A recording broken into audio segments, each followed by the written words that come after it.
Right, in today's video I'll be presenting Kaervek the Merciless. Kaervek is one of my oldest EDH decks. I've had it for 7 years now. So what does he do? For 7 you get a 5/4 legendary human shaman. Whenever any opponent plays a spell, Kaervek the Merciless deals damage to target creature or player equal to that spell's current mana cost. So, the idea behind my build is to get Kaervek out as quickly as possible. And then it has a bunch of black-red things that are just fun. So let's see what we have. Okay, so we have Hammerheim. I've never used the anti-land walking ability. Essentially, it's a very pretty mountain. Cryptcast doubles my swamps. Very good with Urborg, Tomb of Yawgmoth. Keep in mind that the black-white hybrid is on reminder text. Therefore, you can ignore it, and his color identity is black. Not black-white, but black. The spirit is... the creature types for most of this deck is kind of irrelevant, except when it comes to goblins. Otherwise, he's 4 for our 2/2, also with Extort, which is pretty good in this deck, as you'll see some of the cards where when I gain life, things start to happen. Living Death. 5 for sorcery. It's the whole Tempest, so the wording is a bit clunky.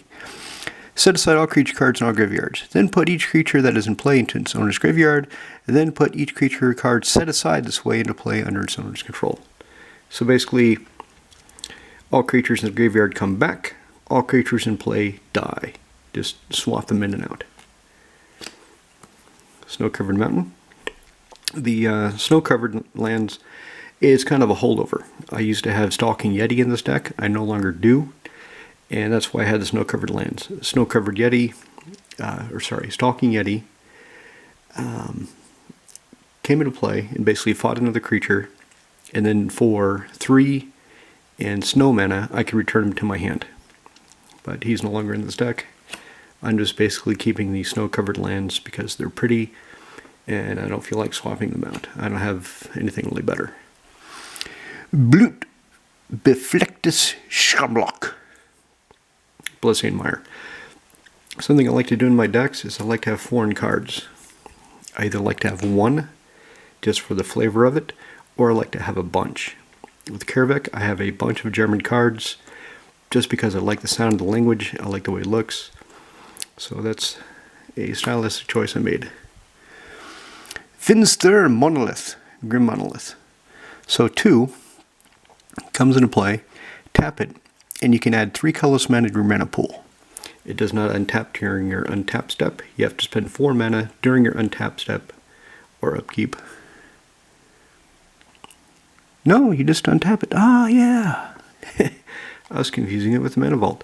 So you just spend 4 and untap it. Now, if you want to build a budget version of this deck, you do not need Grim Monolith. You can use Soul Talisman, you can use Thran Dynamo, you can use any number of other things. But since I have one, it's in the deck. Short Auslicht und Schatten. Sword of Light and Shadow. 3 for an equipment.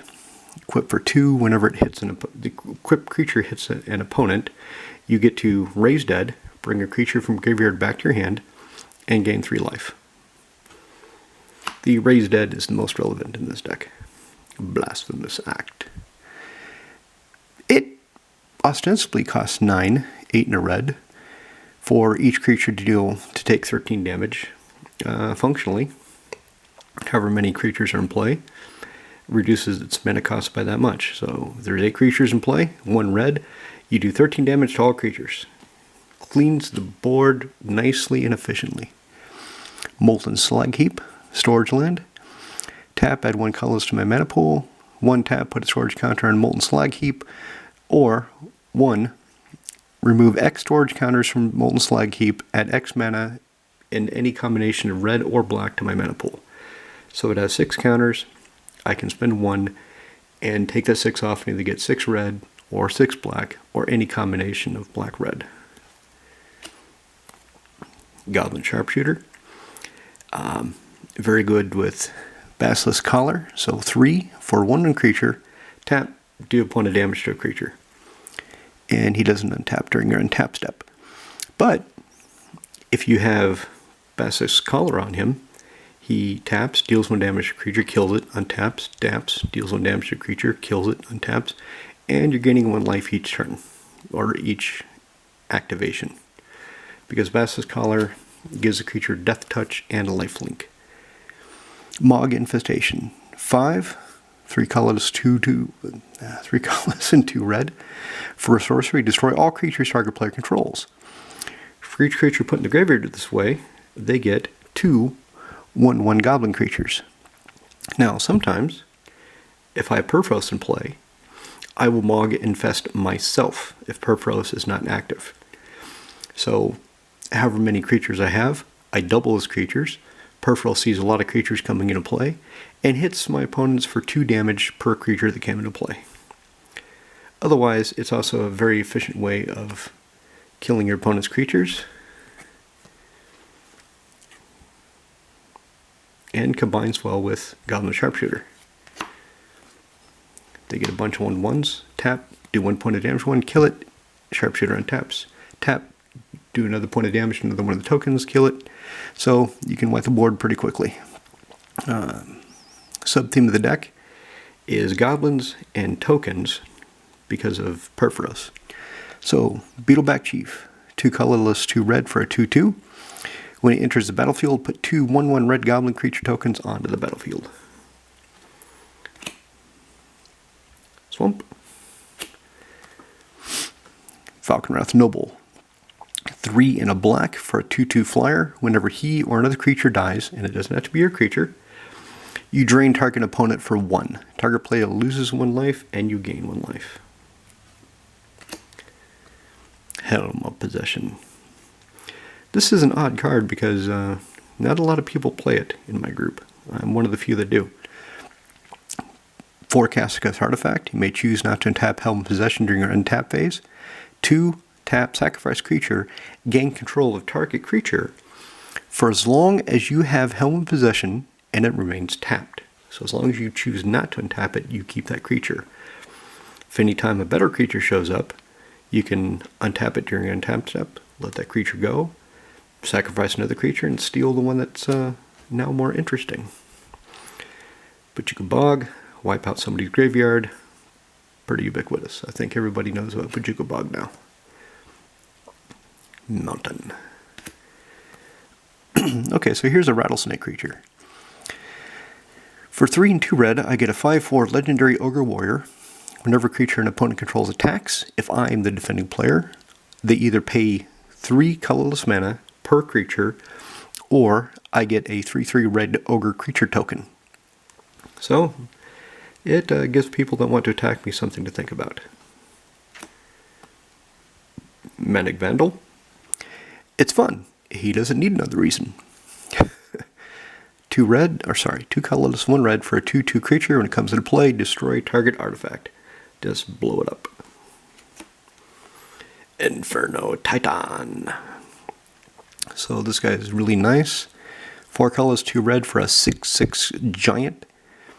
The fire breathing is okay, so it's there. It's nice. I've never used it ever. Basically, he's there because he does lightning bolt when he comes into play. 3 damage target creature or player. And you can divide it. So you essentially get 3 1-point fire spikes. It's not really a fireball. And whenever he attacks, you do the same thing.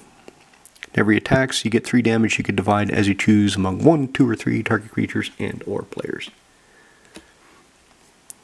Mountain. Alright, here we go. Exquisite Blood. I do not have... what is the corollary to this for the combo? I can't recall offhand, but I do not have it. It's an intentional way of not making the deck too oppressive. So 4 and a black enchantment. Whenever an opponent loses life, I gain that much life. And there's a lot of ways in this deck to make your opponent lose life. Extort. I get double life. Temple der Falschen Götten. If you have 5 lands, you can tap this for 2 colorless mana, and it counts itself. So as long as you have 4 of the lands at a minimum, and that, it produces 2 colorless. Army of the Damned, 5 and 3 black, put 13 2/2 black zombie creature tokens on the battlefield tapped. And you can flash it back for 10, 7 and 3 black. So this really isn't here to combo with either Goblin Bombardment or to combo with Perforos. Sting Scourger. This is a card I really love. I don't understand why I'm the only one that seems to play it in my group, but I am. So for only 2, you get a 2/2 Goblin Warrior, and you can bounce an opponent's creature back to their hand. Sure, you can't bounce one of your creatures, but it can deal with a problem, get rid of it temporarily, until you can sort it out in a more permanent fashion. Okay, so it has Echo. Echo 3 colors and a red, and if you don't pay the Echo, you sacrifice it. In this deck, big deal. I can always get him back if he has to go to the graveyard. Blutkrypta. German Blood Crypt. Shiny. Mog War Marshal. 2 for 1/1 with Echo, 1 colorless, 1 red. When he enters the battlefield or dies, put a 1/1 red goblin creature token onto the battlefield under your control. Another mountain. Beacon of Unrest. For 5, sorcery. Put target artifact or creature card in any graveyard onto the battlefield under your control, and then shuffle this back into your library. Very handy. Urborg, Tomb of Yawgmoth. All lands or swamps. Mountain. Petrified Field. Tap, add 1 colorless mana to your mana pool. Sacrifice Petrified Field. Return target land card from your graveyard to your hand. So, this has not been relevant, but I've noticed more people had been playing land destruction in the group. So I put this in here to get back my Urborg, get back my Cabal Coffers, get back any kind of key land that has been destroyed. Siege Gang Commander. So here's another way of using those Goblin tokens that I get. 3 colors, 2 red for a 2/2 Goblin. When he comes into play, I get 3 more 1/1 Goblin creature tokens. 1 colorless red, sacrifice Goblin. Siege Gang Commander deals 2 damage to target creature or player. So that's why I have got the Goblin sub-theme in this deck. One of the reasons. Sulfur, I always love that. Phil Foglio, he's great. Happy little demon chick chilling out in the Sulfur Springs. Talisman der gonna shoot. Yeah, if there's any German speakers, they're probably not happy I'm butchering their language, but I don't speak much German. I just like the way it looks. So, basically, Talisman of Indulgence. I can tap it to add 1 colorless, or I can tap it to add black or red and take 1 point of damage for doing so. Grave Titan. 6 for a 6/6 giant with Death Touch. Whenever he enters the battlefield or attacks, I get 2/2 black zombie creature tokens under my control. Smoldering Marsh. One of the check lands.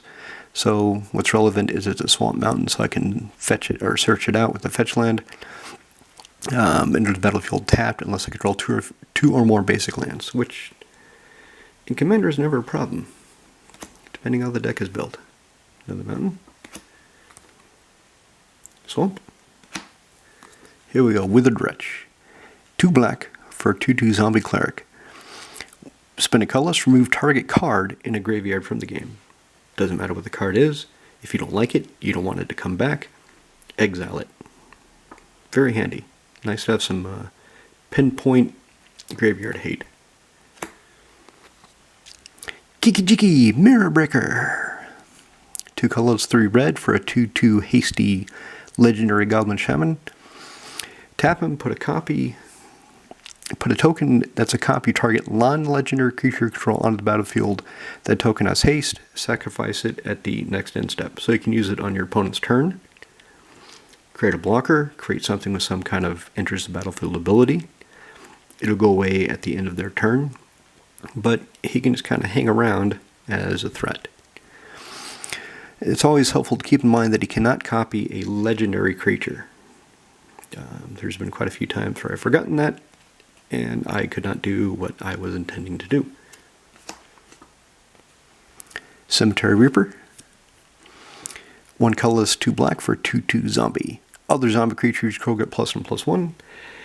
And yeah, there's not a whole lot of zombie creatures in the deck, or token generators, but there's enough that this is actually relevant. What's even better is 2 colorless, black, tap, exile target creature card from a graveyard, put a 2/2 black zombie creature token on the battlefield. And of course, that 2/2 zombie will be 3/3 as long as he's in play. Alright, so let me pause right there before my camera shuts off anyway, and I'll go to part 2.